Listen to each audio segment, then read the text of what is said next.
Celebration for the UCLA women's soccer team for good reason after the Bruins shocked the North Carolina Tar Heels to win their second NCAA title, their first coming back in 2013. And with that, pleased to have a vital piece of that puzzle with us here for a little chat. Junior forward Reilyn Turner joins me here. Pretty good time to be a soccer fan right now. You guys got to be buzzing after winning a title, watching the World Cup. I like what I'm seeing.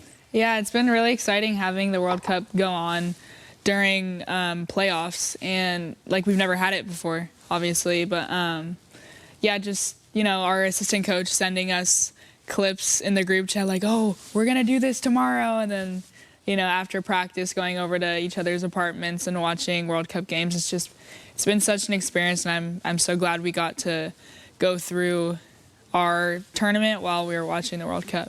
What has the last week or so been for you? I mean, the fact that you guys not only win an NCAA title, but you have to be buzzing with the fact that you guys are the talk of the town. Yeah, I mean, it's hard to be the talk of the town when the World Cup's going on, but definitely... You are! We definitely have had our fair share of fun as it relates to our NCAA title, but it's so nice accomplishing what we've accomplished and then coming home and being able to still have soccer be such a big part of our lives, the World Cup going on. I want to go back to the moment at Wake Med Soccer Park and the matchup with North Carolina.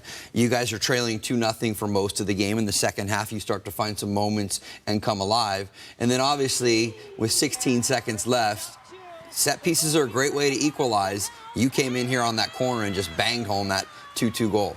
Yeah, it was obviously we got caught off guard. We went down to 0 and just with 10 minutes left, and Lexi Wright was able to give us that goal to give us some momentum, and then I was lucky enough to be back post and put that tying goal in. It's just a crazy experience, just knowing my team and knowing that we will never give up, and the grit that we have is just so amazing to see kind of all tie together and pay off. As you were heading into overtime, what was the discussion like in the huddle before you guys broke to get back out onto the field, because you had come back and tied it to send it to overtime in the first place? So, I mean, obviously going into overtime, we knew we had the momentum. We just scored 2 goals in 10 minutes, and knowing that we've been knocking on the door these whole past 10 minutes, and just knowing that we had the momentum and knowing that we kept getting chances after chance, and we had no doubt that we could put something away. And lucky enough, Mary Carmen Reyes was there when she needed to be, and she was able to finish it off. But yeah, I'm just so proud of this team. And then it's one thing to hear the final whistle and you guys finish it off, but then another to all be grouped together. You stand on that stage and they say, the UCLA Bruins, they're the 2022 NCAA champions. That had to be quite a moment too.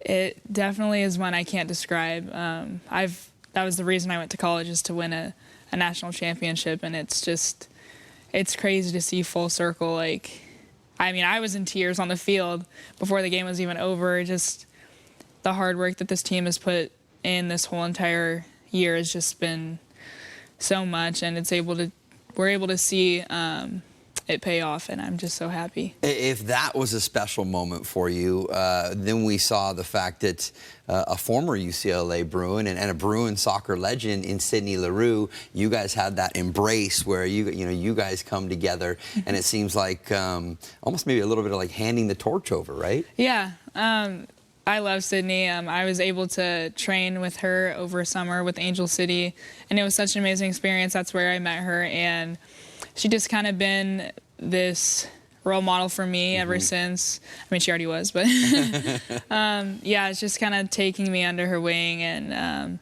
just like a good person to have in your life. It's probably worth mentioning the fact that your coach, Marguerite Alzaza, the first ever coach to win in her rookie season as a head coach. Did you know how special it was when you guys first came into camp, and what she was bringing to the table? Because obviously she had a huge influence even in a short amount of time. Yeah, her along with the other members of our coaching staff have really done an amazing job of bringing this team together and valuing what they have valued. And it's just really amazing to see that how such a young group of coaching staff can come together and do something so amazing on their first year. But yeah, they really turned this program around, and they implemented a lot of team building things that really brought us together. And you can see that on the field with all the emotions and all the crying and all the celebrating. But yeah, it's definitely been a journey, and I'm so grateful that we have them now.